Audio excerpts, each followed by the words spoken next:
बड़ा बडेरा वो जी, सब लोग लगाया वो जी, ठाकरिया ने समझा वो जी।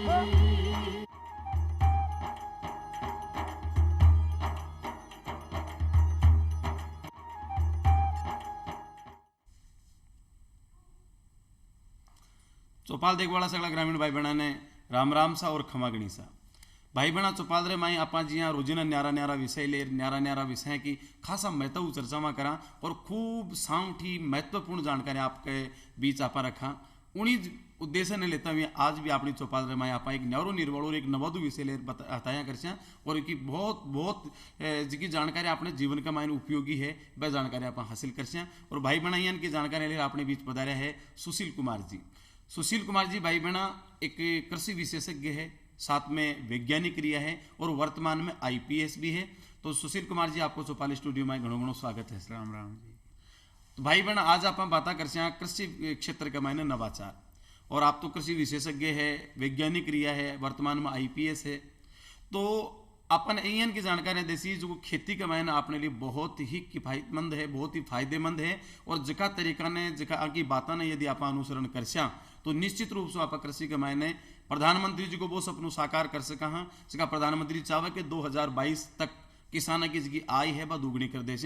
और तो सुशील कुमार जी सौ पहले तो आप हमारे ग्रामीण भाई बहन आप बताओ कि कृषि का कौन कौन सा क्षेत्र के मायने नवाचार वह सके है।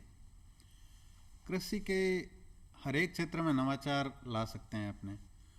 जैसे शुरू करते हैं अपने खेत को तैयार करने से लेके फसल को बेचने तक हर क्षेत्र में अपने नवाचार अपना सकते हैं। जैसे अभी पहले किसान खेत अपने हल जोतता था बैलों से, ऊंट से, तो आजकल इतने नवाचार हो गए हैं कि छोटे छोटे यंत्र आ गए हैं, छोटे ट्रैक्टर आ गए हैं। तो उनके द्वारा अपने कम कॉस्ट में, छोटा खेत है किसी को, उसके लिए भी अपने कृषि यंत्र बना सकते हैं। उसके बाद जैसे देखा जाए फर्टिलाइज़र हो गया। पहले फर्टिलाइज़र किसान छिड़काव करता था, लेकिन अब फर्टिलाइज़र पानी के साथ अपने दे सकते हैं, उसको फर्टिगेशन बोलते हैं। तो उससे क्या है, फर्टिलाइज़र की भी बचत होती है और टाइम भी कम लगता है, क्योंकि किसान पहले फर्टिलाइज़र देता था, सिंचाई करता था, दो बार काम करता था, तो एक साथ ही दे सकते हैं उसको। उसके बाद अपने आगे जाते हैं मार्केटिंग में। किसान को कम पैसा मिलता था, जब फसल बेचता था तो सीधा जाता था मंडी जाता था, उसको ट्रांसपोर्टेशन का चार्ज लगता था, वहाँ और तरह के टैक्स हो गए, आड़त लगती थी। अब ऑनलाइन मार्केटिंग हो गई, नेशनल एग्रीकल्चर मार्केट, तो अपने घर बैठे कहीं भी फसल अपने बेच सकते हैं किसान। सारी मंडीज एक साथ कनेक्ट हो गई, 581 मंडीज को सरकार ने कनेक्ट किया है। और उसके साथ साथ नए कृषि बिल है, उनमें भी कई नवाचारों को अपनाया गया है, जिससे किसान मंडी से बाहर भी अपनी फसल बेच सकता है। जैसे पहले मंडी के अंदर लाके उसको बेचना पड़ता था, अब वो कोई बाउंडेशन नहीं है किसान को। तो इस तरह हर क्षेत्र में नवाचार अपना सकता है किसान, और उससे उसकी आय को बढ़ाया जा सकता है। यानी कि परंपरागत तरीकों से हट और नवाचार एक आज की बात को नहीं, आज तो भी की आवश्यकता आज बहुत ज्यादा जरूरत है। बाकी नवाचार तो हमेशा होता रहा, जहाँ पहली बैलांसु या ऊँटसु खेती हुआ करती भी के बाद में ट्रैक्टर आयो। अब आप एक बहुत अच्छी बात बताई, कोई किसान का छोटी जोत है, कम जमीन है, तो वो एक छोटो ट्रैक्टर भी ला और भी की बात जोत कर सके। साथ ही आप बताइए कि पहली छिड़काव करता तो फसल की जड़ा कमाए तो बहुत कम जाएगा, तो वो निरर्थक रूप से भी वो बिखर जातो। अब पानी कमाए घोल रहा अपन ठेठ भी पौधा की जड़ तक पुगा सका। साथ में मार्केटिंग का माध्यम, यानी कि हर क्षेत्र में नवाचार की बहुत बड़ी गुंजाइश है। और अगर बा मार्केटिंग जो कि आज की आप बताइए कि नवाचारन अपनावा तो निश्चित रूप से किसान की आय बढ़ सी, किसान ने सोराई भी मिल सी। तो अगर ये नवाचारन अपनावे किसान तो किसान ने कहीं कहीं फायदो हुए बताओ आप।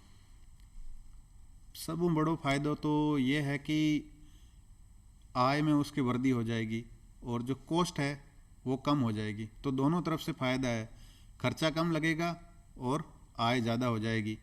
जैसे मार्केट में फसल बेचेगा तो ज़्यादा पैसे मिलेंगे, और कृषि यंत्रों को यूज करेगा तो उसकी खर्चा कम लगेगा। फर्टिगेशन यूज करेगा तो जो फर्टिलाइज़र है वो भी कम लगेगा। जब 50 किलो लगता था वहाँ 30 किलो से काम चल जाएगा, और उतना ही मात्रा में उस फसल को रिक्वायर्ड है जितना देंगे अपने।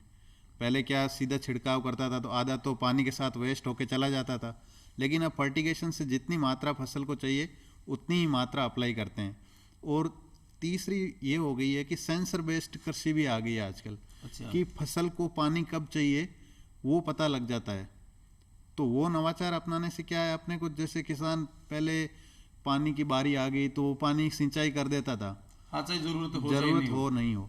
लेकिन अब क्या, सेंसर से जब किस फसल को रिक्वायर्ड होगी या जो फसल को ज़रूरत होगी तभी अपने को इरिगेशन देनी है, और इससे क्या पानी का वेस्टेज कम होगा, और दूसरा फालतू में सिंचाई करेगा तो वो लेबर भी लगेगी, वो नहीं लगेगी, तो हर तरह से बचत होती है किसान को, और टाइम भी वेस्ट नहीं होता, वो दूसरा टाइम उस टाइम में दूसरा काम भी कर सकता है। तो हर तरह से किसान नवाचारों को अपनाने से फायदे में ही रहता है।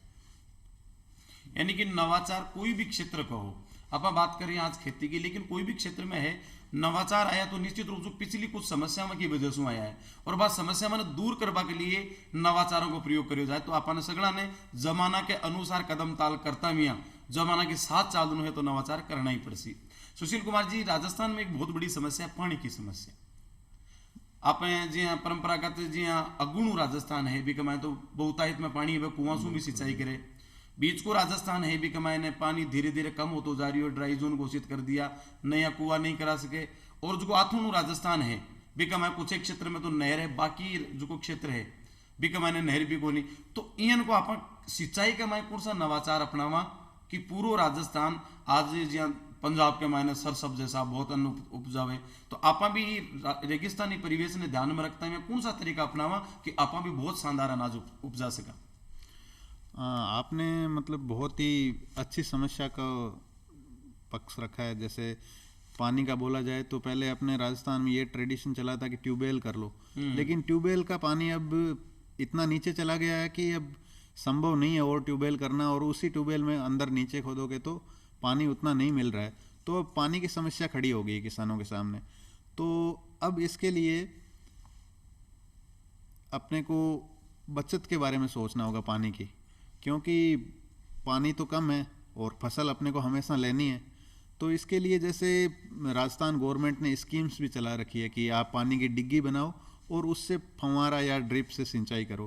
पहले क्या जो नहर की सिंचाई है उसमें फ्लड इरिगेशन, जैसे पानी खेत में छोड़ दिया अपने आप फसल में लग गया पानी, अब वो नहीं है। अब डिग्गी बनाओ आप और 50% आपको सरकार देगी और 50% आपका लगेगा, तो आधे पैसे सरकार वहन करेगी और आधे पैसे आपको लगाने हैं। उससे क्या होगा, आप स्टोर कर लिया आपने पानी डिग्गी में, अब जब मर्जी हो आपको लगाओ फसल में, जितना चाहिए उतना लगाओ। पहले क्या पानी की बारी आई पूरा फसल में पानी छोड़ दिया, जब ज़रूरत थी नहीं थी कोई मतलब नहीं था। अब क्या उससे पानी जितना ज़रूरत हो उतना यूज कर सकता है। दूसरा क्या है, अब वो सेंसर वाली बात जो आपने बताई उसके अनुसार आराम से सिंचाई करे। और दूसरा पानी का बचत का क्या है, जैसे फ्लड इरिगेशन को छोड़ के अपने जो आधुनिक तरीके हैं इरिगेशन के, जहाँ पानी की बचत होती है, जैसे फव्वारा पद्धति है या फिर बूंद बूंद सिंचाई पद्धति है, इनको अपनाना चाहिए। और इनमें सरकार सब्सिडी भी दे रही है, किसी में 50% दे रही है, किसी में 80% दे रही है। आप पूरा सेटअप लेके आओ उसका और 80% आपको सरकार देगी, 20% आपका लगेगा।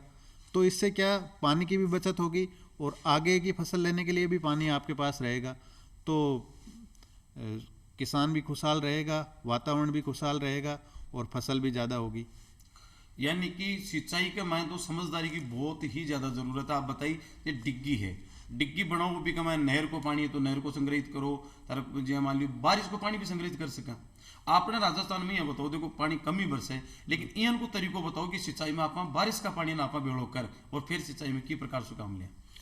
बारिश का पानी जैसे अपने बारिश होती है तो छोटे छोटे नाले बनते हैं अपने, लेकिन अपने क्या उन नालों में पानी स्टोर नहीं करते, वो पानी बह के चला जाता है खेतों में से और साथ में अपनी उपजाऊ मिट्टी भी ले जाता है और पानी भी नहीं रहता। बाद में देखते हैं कि पानी है नहीं खेत में, तो खेत में छोटे छोटे बंधे बना के उस पानी को स्टोर करके रख सकते हैं। उससे क्या खेत की नमी लंबे टाइम तक रहेगी।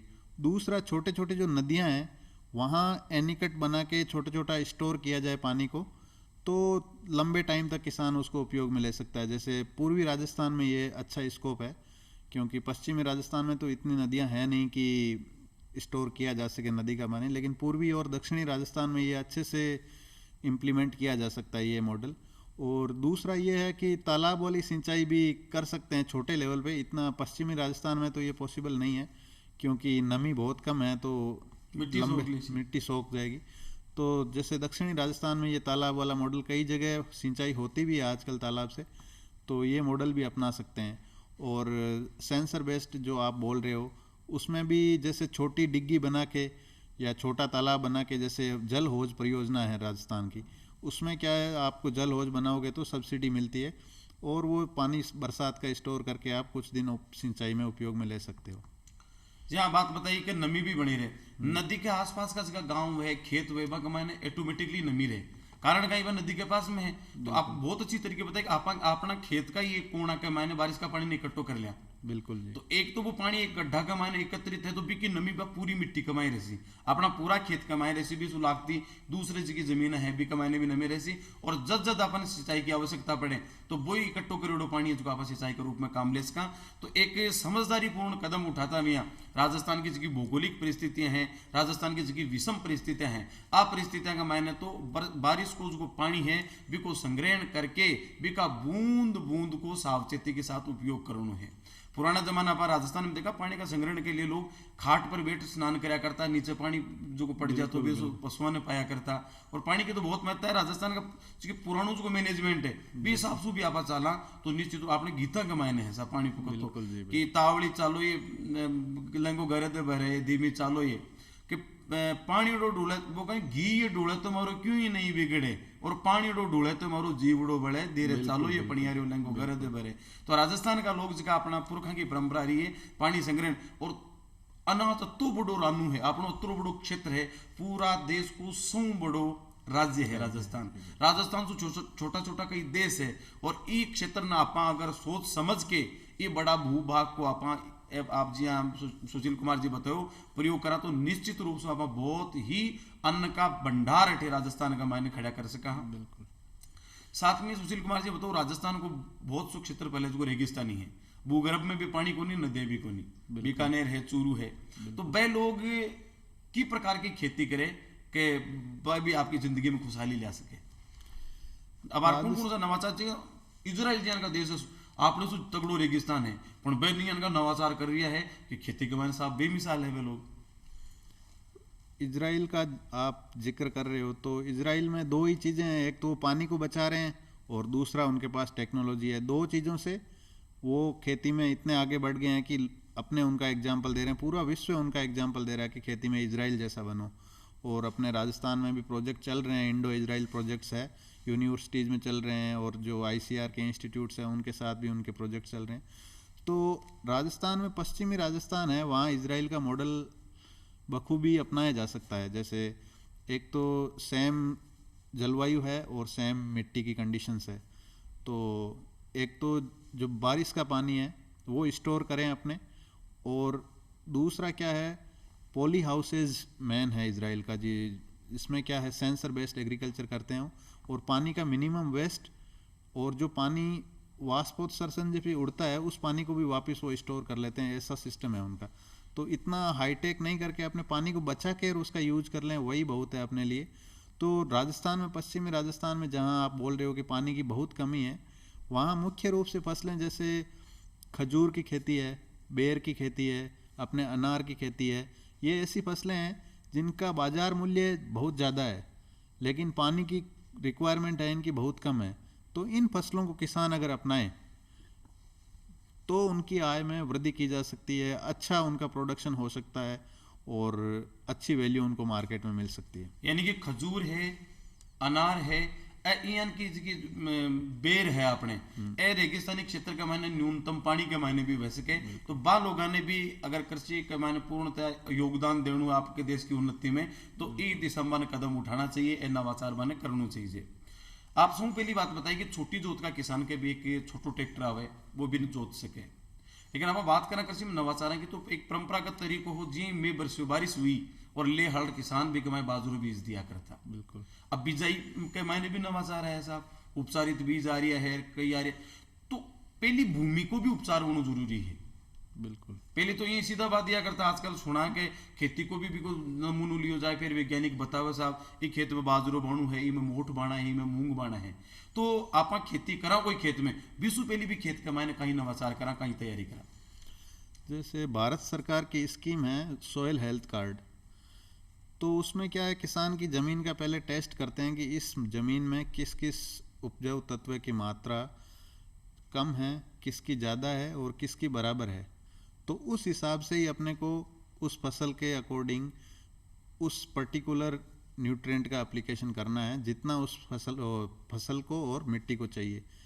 उससे क्या होगा, न्यूट्रिएंट की बचत होगी और जो न्यूट्रिएंट जिस फसल को जितना चाहिएगा उतना ही उसको मिलेगा।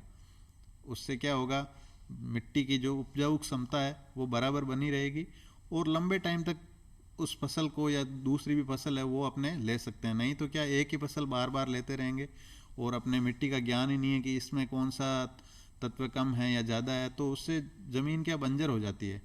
जैसे पंजाब के कई क्षेत्रों में लगातार चावल और गेहूं का जो प्रोडक्शन हुआ उससे मिट्टी ख़राब हो गई है उनकी, इससे अब स्टेग्नेशन आ गया उनके प्रोडक्शन में।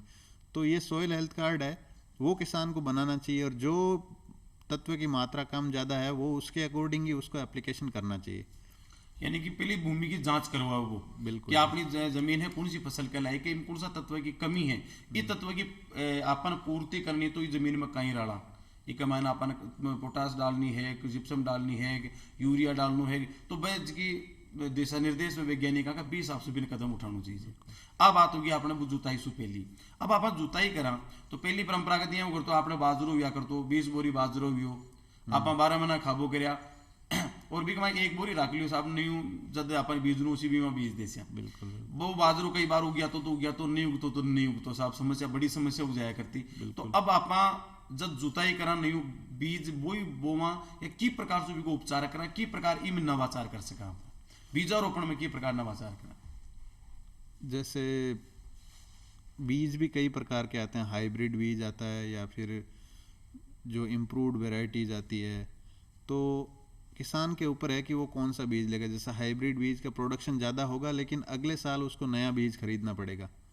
और दूसरा इम्प्रूव्ड वेराइटीज है, कंपोजिट वेराइटीज है, इनका आप लगातार ले सकते हो। जैसे आप बोल रहे हैं ना कि पहले बाजरा रख लेता था, उसी तरह उस वेराइटी का आप 5-7 साल तक लगातार कर सकते हो। तो प्रोडक्शन ज़्यादा लेना है तो हाइब्रिड का यूज़ करें किसान, और वैसे लेना है तो इम्प्रूव्ड वेराइटीज़ का 5-7 साल तक उसी को बीज को रोटेट करना है तो इम्प्रूव्ड वेराइटीज़ का आप चयन कर सकते हो बोने के लिए। तो किसानों को एक बात ध्यान में रखनी चाहिए कि वो जो पिछले साल जो क्रॉप हुई है वो बीज उपयोग में नहीं लेना चाहिए। मार्केट से भले ही आपका थोड़ा सा महंगा मिलेगा लेकिन इम्प्रूव्ड वेराइटीज़ का बीज खरीदिए।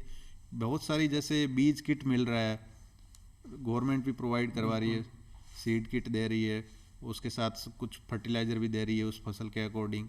या फिर यूनिवर्सिटीज़ है, ICR के इंस्टीट्यूट्स है, वो भी किसानों को बीज प्रोवाइड करते हैं, वो भी सस्ती दरों पे प्रोवाइड करते हैं जिससे छोटा किसान भी उसको अफोर्ड कर सके या थोड़ा मंझले का लेवल का किसान है वो भी उसको अफोर्ड कर सके। तो इम्प्रूव्ड वेराइटीज़ का चयन जरूर करना चाहिए किसान को। इससे क्या होगा, प्रोडक्शन भी ज़्यादा होगा और आगे के लिए बीज भी अपने रख सकते हैं। दोनों चीज़ें हैं। पुरानी जो किस्में हैं किसानों के जो पास में हैं उनमें अब इतना प्रोडक्शन का पोटेंशियल रहा नहीं है कि उसको एज ए बीज आप यूज़ कर सकें। इसलिए जगह बाजार के मायने उपलब्ध अच्छा से अच्छा बीज है, बस सलाह ले अच्छे आदमी की। जी आजकल तो गाँव का मैंने कृषि पर्यवेक्षक को एक पद भी नियुक्त कर दिए, बिकन जाओ राय लो और वो जो को बीज बिना ध्यान भी ही इलाका का मैंने कौन सी फसल की है सके, क्योंकि वो एक एक खेत को जायज जो लेते रहे बिन ध्यान है कि कौन सा खेत में कहीं, तो वो निश्चित रूप से वो जो राय दे भी राय अपन मानता में फसल करनी चाहिए। तो अपन कृषि जुताई से पहले भी नवाचार करूँ, जुताई के टाइम भी नवाचार करूँ। अपने राजस्थान का ही भौगोलिक प्रदर्शन अपन नजर रखा तो राजस्थान में बड़ी विभिन्नता है। बिल्कुल। दक्षिणाधा राजस्थान में मक्का खा रिया है, अगुणा राजस्थान में गेहूं खा रिया है, आथुणा राजस्थान का मायना अपना बाजरू भी खावा, तरह तरह का अनाज के माए पैदा हो रही है। कोटेश्वर से भरतपुर में बहुत ज्यादा पैदा हो रही है, बाड़मेर में बाजरू बहुत अच्छी पैदा हो रही है। तो राजस्थान में देखा जाए तो एक विभिन्नता वालों राज्य है, यानी कि पूरा विश्व का कई देशों के मायने जितनी विभिन्नताओं मिले कि अपना राजस्थान के मायने मिल सके। फिर भी आप मोटा मोटा तौर के ऊपर देखा तो राजस्थान को जो बड़ो भूभाग है वो रेगिस्तान के रूप में ही है। आप आज परंपरागत फसलों से हट बाजरा, गेहूं, मोट, मूंग, गुआर आप यानी कि कौन सी फसलें करा कि जिसों अपने विश्व के मायने भी आप राजस्थान एक आकर्षण को केंद्र बन सका कि रेगिस्तान में ये फसलें कैसे हुई और अपनी आर्थिक स्थिति भी मजबूत बन सके। तो अब मैं आप किसान भाई ने कहीं कहना चाहूँ इसमें, जैसे अपने ट्रेडिशनल फसलें होती है जैसे बाजरा हो गया, तिल हो गया, मोट हो गया, जो रेगिस्तान में जो मरुस्थलीय इलाकों की जो फसलें आप बोल रहे हो, मूंग हो गया, मेनली यही क्रॉप्स बोते हैं किसान। लेकिन जो सेम जलवायु है, सेम मिट्टी है, उसमें ऐसी ऐसी फसलें हो सकती है जिनसे 10 गुना दाम किसान को मिल सकता है। जैसे खजूर हो गया, अनार हो गया, मेडिसिनल और एरोमेटिक प्लांट्स में जैसे एलोवेरा हो गया। ये फसलें अगर किसान करें, ये बेर की खेती हो गई, तो ये फसलें अगर किसान लें तो इससे आय भी बढ़ेगी किसान को, और सेम एफर्ट से सेम जो इन्वेस्टमेंट है, सेम जो कॉस्ट है, उससे आपको 4 से 5 गुना दाम मिल सकते हैं मार्केट में। अब बताए आयुर्वेदिक जी दवायां जी की चीजों में जी कुमार पाटो है, एलोवेरा है, ये भी अपना राजस्थान में बहुत कुमार पाटो एलोवेरा तो एक हाँ, ये सब गोल खूब अपना राजस्थान में, बिल्कुल। और कम पानी के में पैदा हो सके है। बिल्कुल। तो सुशील कुमार जी, आप आज की राय दी, निश्चित रूप से किसान ये बात ने आज का भी चौपाल कार्यक्रम ने देख रहा बा लोगों ने निश्चित रूप से नवाचार के प्रति एक आकर्षण पैदा हुई हो कि आप भी कृषि के मैं नवाचार करा। लेकिन जका लोग ये कार्यक्रम देख रहे हैं बा तक तो बात पहुंच रही है। कुछ ईएन का भी संस्थान है कि जगह जार किसान कह सके साहब में नया जमाना की नई तकनीकी की खेती सीखो चाहवा, तो वह लोगों के लिए कोई प्रशिक्षण की भी व्यवस्था सरकार की तरफ से है कि? जैसे पहले तो राय लेने के लिए जैसे किसान कॉल सेंटर है 1551 पे आप कर सकते हो। आपको कोई भी समस्या है किसानों को, तो डायरेक्ट आप 1551 पे फ़ोन कर सकते हो, और वहाँ विभिन्न प्रकार के एक्सपर्ट है, आपकी हर समस्या का समाधान करेंगे।